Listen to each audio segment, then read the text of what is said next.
가족이 주님과 만나는 가정 예배.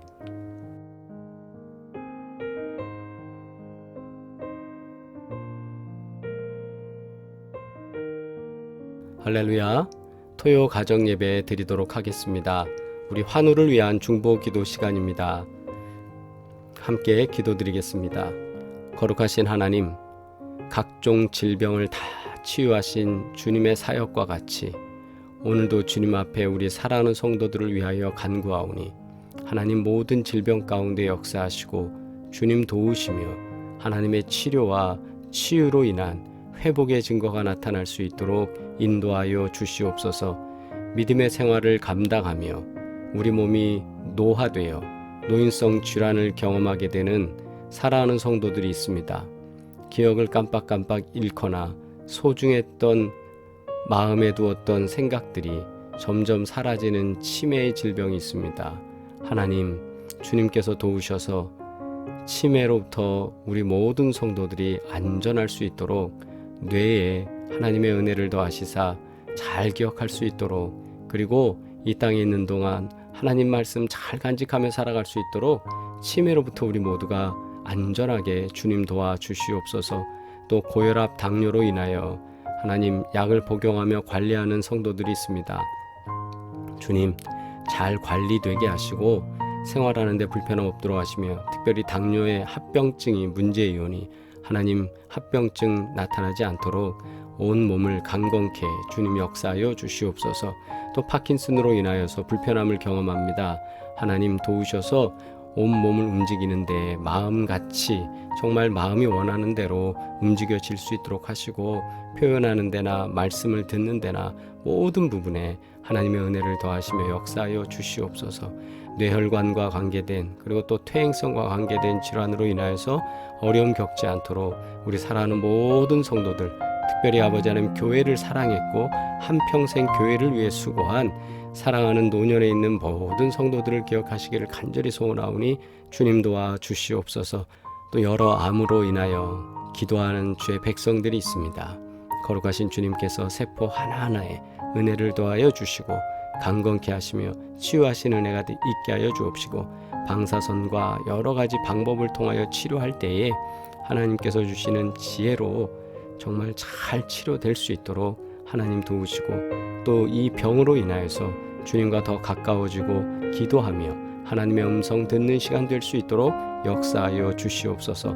사랑하는 주의 종들을 기억하사 강건하게 하시기를 원하오니 주님 인도하여 주옵시고, 특별히 면역력과 관계되어 우리가 약하거나 피곤하거나 또는 스트레스로 인하여 넘어지지 않도록 하여 주시고, 원인 불명의 여러 질병들이 있사오니 하나님께서 도우시사 치유하시며 평안케 하시는 증거를 볼 수 있도록 우리 사랑하는 성도들을 기억하시고 역사하여 주시옵소서.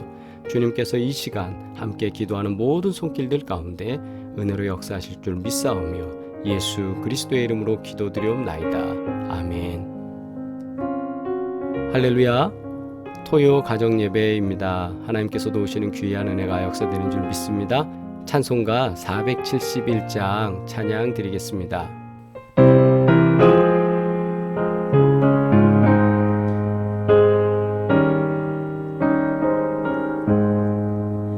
주여 나의 병든 몸을 지금 고쳐주소서. 모든 병을 고쳐주마 주 약속하셨네. 내가 지금 굳게 믿고 주님 앞에 구하오니 주여 크신 권능으로 곧 고쳐주소서.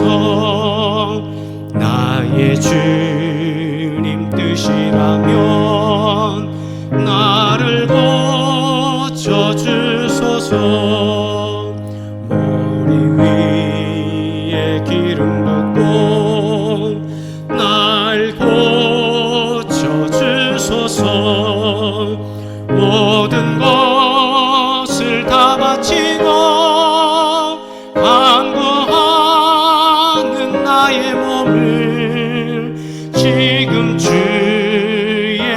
약속대로 곧 고쳐주소서. 주를 위해 살겠으니 나를 고쳐주소서. 내게 속한 모든 것은 다 주의 것이니 성령이여 강림하사 능력 있는 손을 펴서 나의 몸을 어루만져 곧 고쳐주소서. 나의 병을 고쳐주심 내가 믿사옵니다. 지금부터 영원토록 주 찬송하겠네. 나를 구원하신 말씀 어디든지 전하오리. 나의 병을 고쳐주심 참 감사합니다.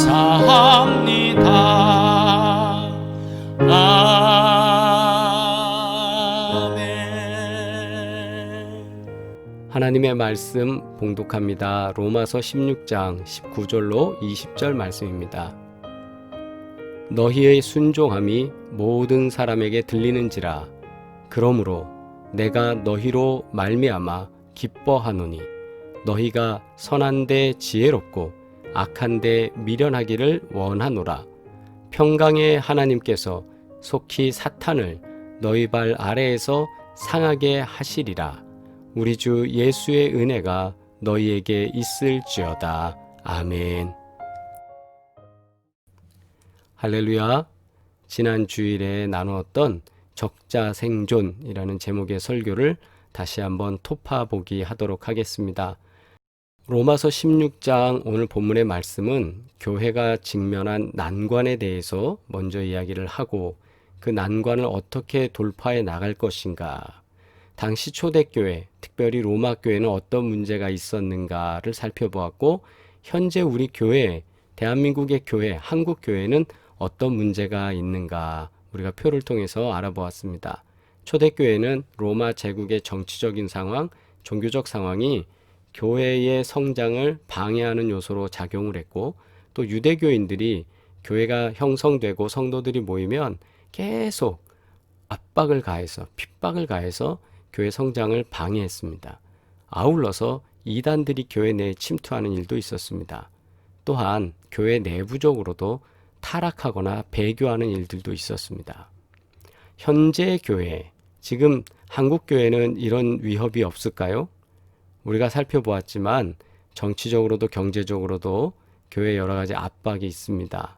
또 코로나19라는 상황 때문에, 질병의 문제 때문에 우리가 경험하게 되는 난관이 있습니다. 아울러 지금도 이단들이 교회를 붕괴시키기 위해서 열심히 활동하고 있습니다. 아울러 교회 내에서도 목회자나 또는 교회 내부에서 타락의 문제로 인하여서 또 우리가 갖는 여러 고민이 있습니다. 이런 상황 속에서 과연 우리가 어떻게 주님의 자녀로서 승리해야 되는가, 이 말씀을 우리가 적자생존이라는 제목 하에 나누도록 하겠습니다. 근데 이런 문제가 그때나 지금이나 지금 동일하게, 그리고 앞으로도 있을 거예요. 앞으로도. 이랬을 때 우리가 어떻게 살아나가야 되느냐, 그것을 오늘 말씀은 우리들에게 보여주고 있다는 겁니다.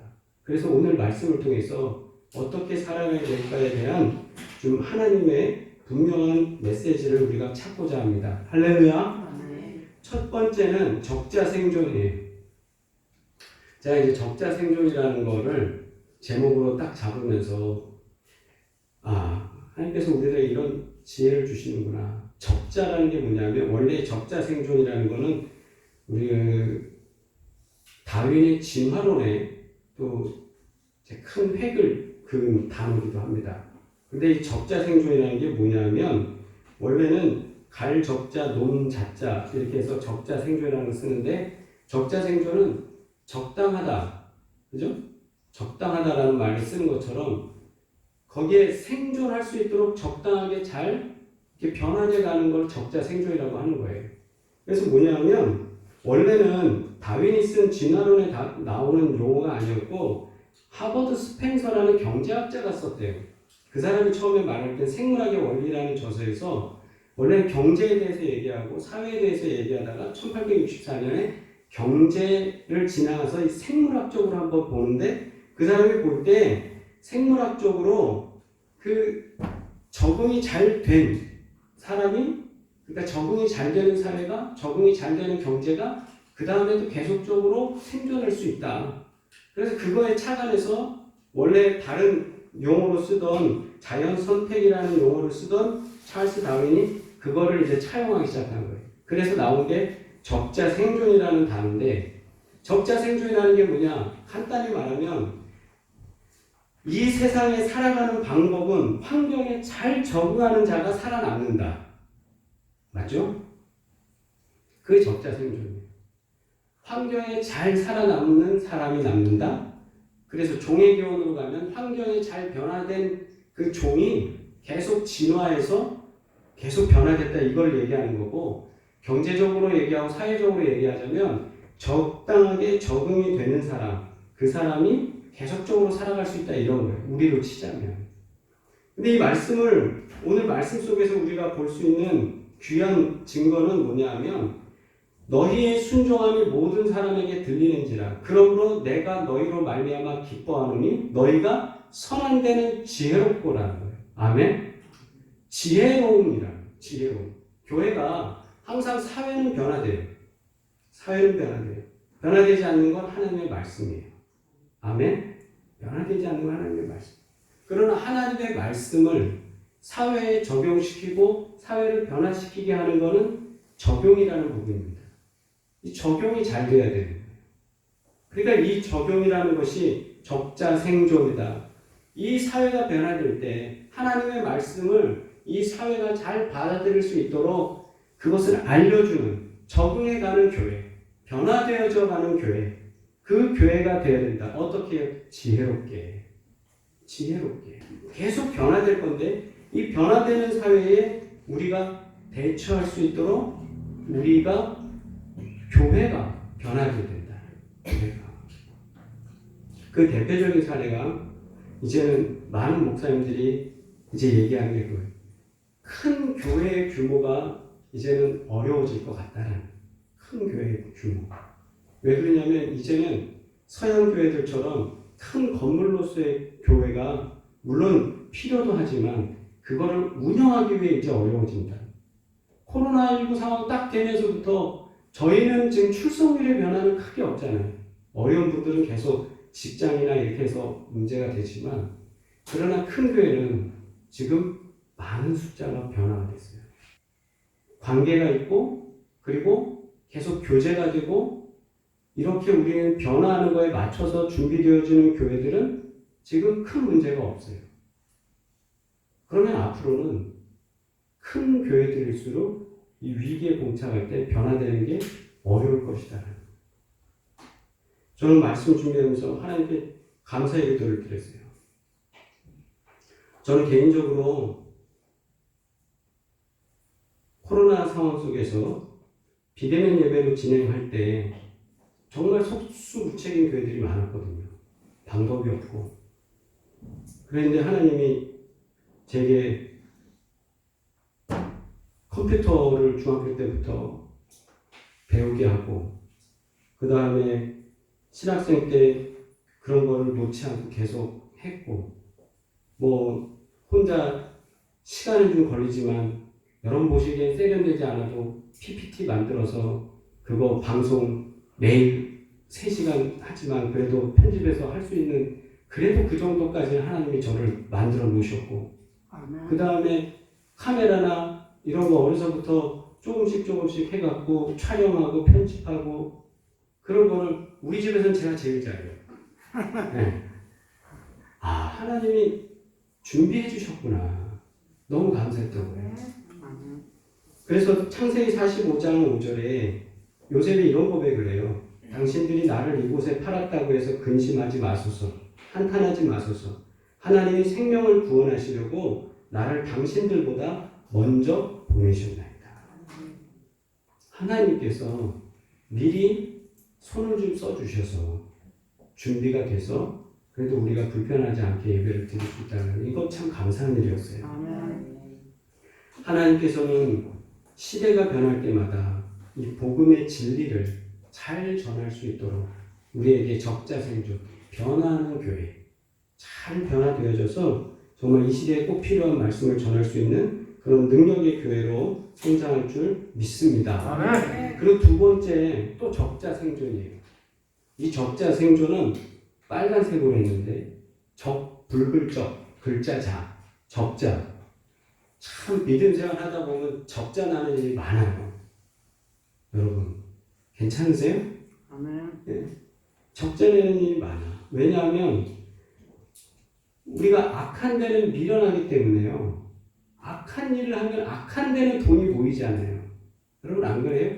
조금 이렇게 하지 말라는 거 해야 재미 보는 일들이 많아요. 그런데 성경은 악한 데는 어떻게 하라고요? 미련한 존재가 되라는 거예요. 그거 몰라라. 하지 말아라. 악한 데 미련하다 보니까 약삭 빠르게 뭐 적기 가면 뭐 될 것 같은데 그런 거 못 하잖아요. 그러니까 어떻게 보면 남들보다 살아나가는 라이프 사이클이나 스타일은 조금 경제적으로 많이 어려워요. 네. 예전에는 막 부흥 강사님들 설교할 때 축복받아라 해서 그때 그런 설교도 많았지만 요즘은 그렇지 않잖아요. 또 우리는 남들보다 다르게 10의 1을 하나님께 드려요. 어쩔 땐 그것도 아깝다는 생각 드는 사람도 많아요. 그런데 그렇게 우리는 남들 볼 때는 적자로 삽니다. 부족한 거 많아요. 마이너스 많아요. 목회하면서 보면 목사님들이 축복 많이 받는다고 하면 목사님들이 가장 잘 살아야지 이 교회에서. 이 교회 1등은 담임 목사, 2등은 그래도 원로 목사님들 이렇게 되고 막 좀 뭐 아파트도 좀 좋고 이런 살아야지. 그게 됩니까 근데? 부목사를 하면서 한 해를 지나면 돈 1,000만 원이 마이너스예요. 안 맞는 거예요. 안 맞는 거.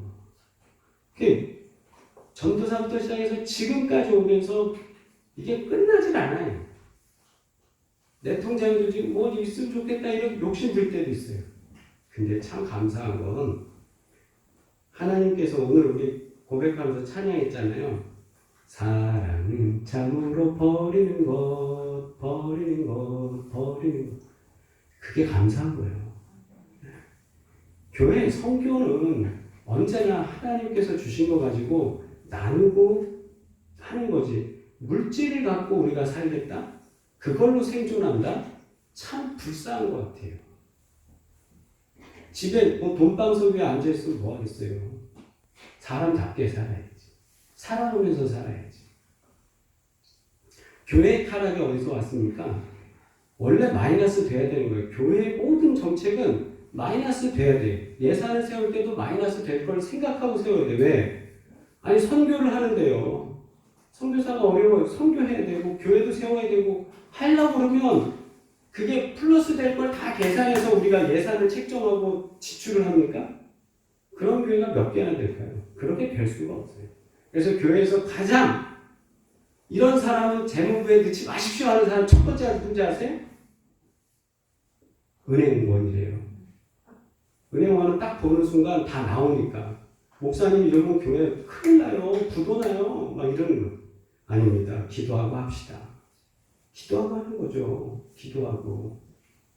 교회 타락이 왜 마이너스를 플러스로 바꿀 때 많냐 하면 원래 선교하고 나눠주고 하다 보면 재정이 내려가는 게 당연한데 그 교회 내에서 큰 부가 쌓이고 교회의 목회자들이 그 동네에서 제일 좋은 차를 타더라부터 시작해서 그거 갖고 저희 학교 때 신학교 온 친구 하나 있었어요.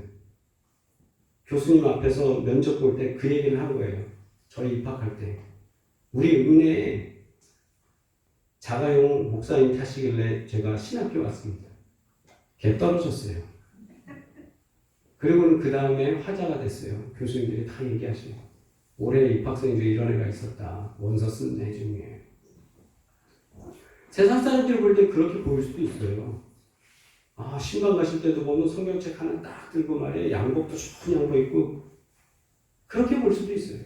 말씀을 준비하면서 제가 그동안 우리 이제 해흥교회죠. 해흥교회 담임으로 가서 이제 김주현 목사님 은퇴하시고 그 해흥교회에서 좋은시작교회로 이름 바꾸고 그리고 또 그 교회에서 사역을 하고 이제 우리 사랑교회랑 또 합치고 해서 교회가 계속 성장하는 과정에서 아마루 쉼터 사역을 할 때도 마음이 먼저 뜨거워져서 이 사역을 하는데 처음에는 그렇게까지 어려울 줄 몰랐어요.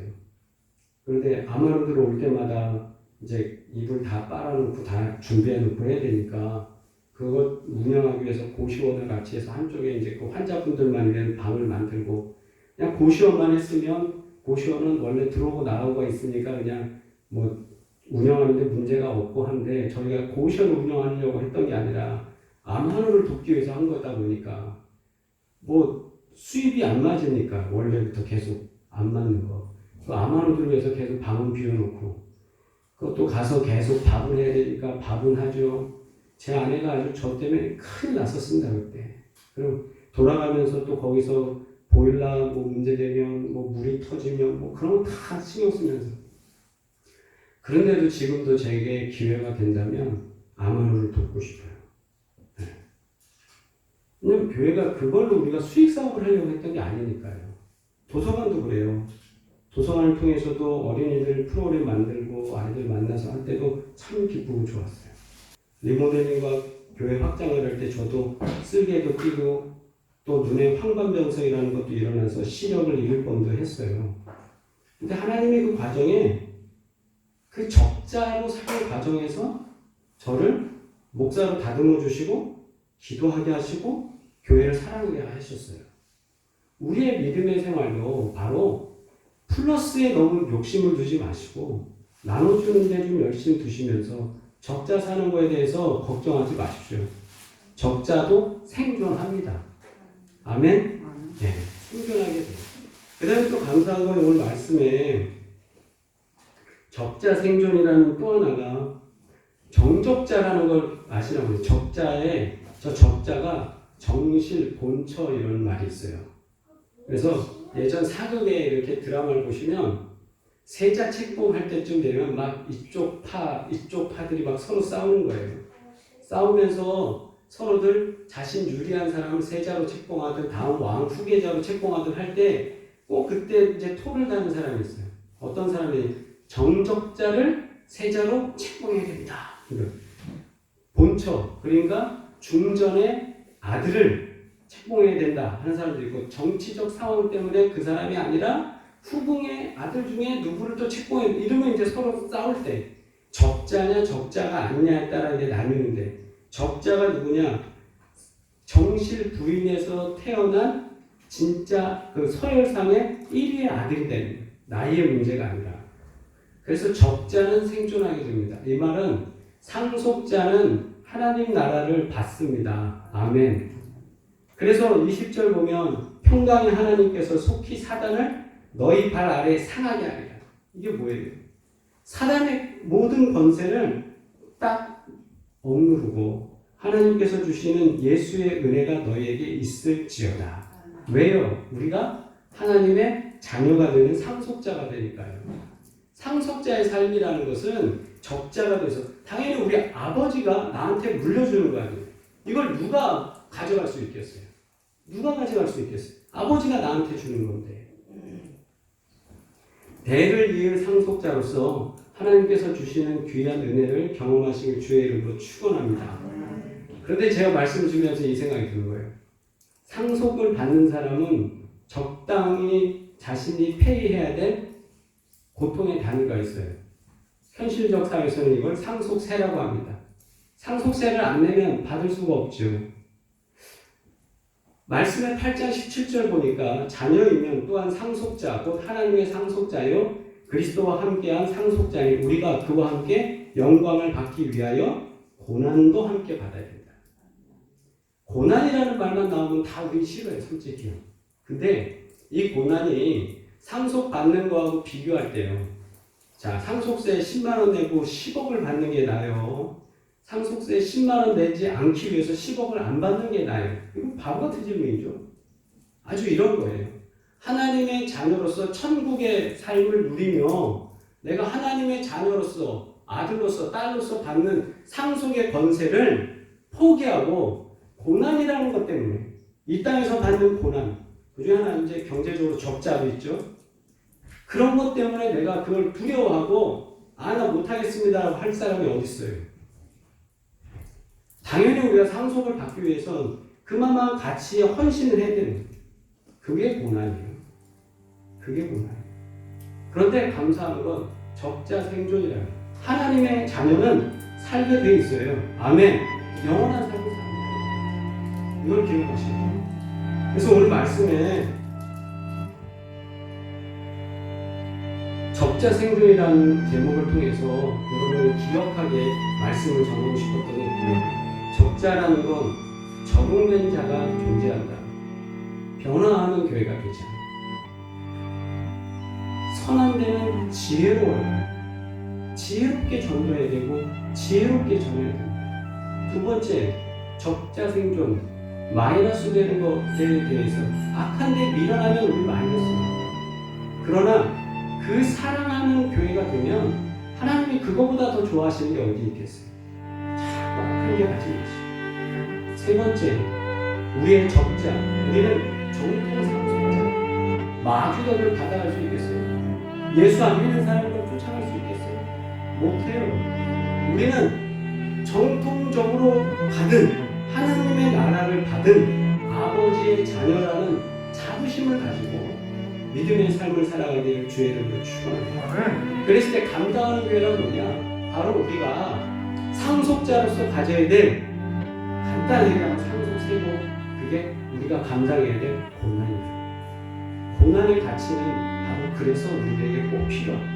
이 고난을 잘 받아들이고 고난 속에서 믿음의 삶을 승리하시기를 주의 이름으로 축원합니다. 적자 생존 꼭 기억하시고 이 한 주간 승리하시기를 주의 이름으로 축원합니다. 기도하겠습니다. 존귀하신 아버지 하나님, 하나님께서 도우시고 인도하사 우리가 하나님의 자녀로서 승리하도록 적자 생존의 길 속에서 변화하는 교회, 사랑하는 교회, 감당하는 교회 되어질 수 있도록 역사하여 주옵시고 우리가 많이 나눠주고 많이 섬길 수 있는 하나님의 귀한 복된 교회 되어질 수 있도록 사랑의 교회를 사용하여 주시옵소서.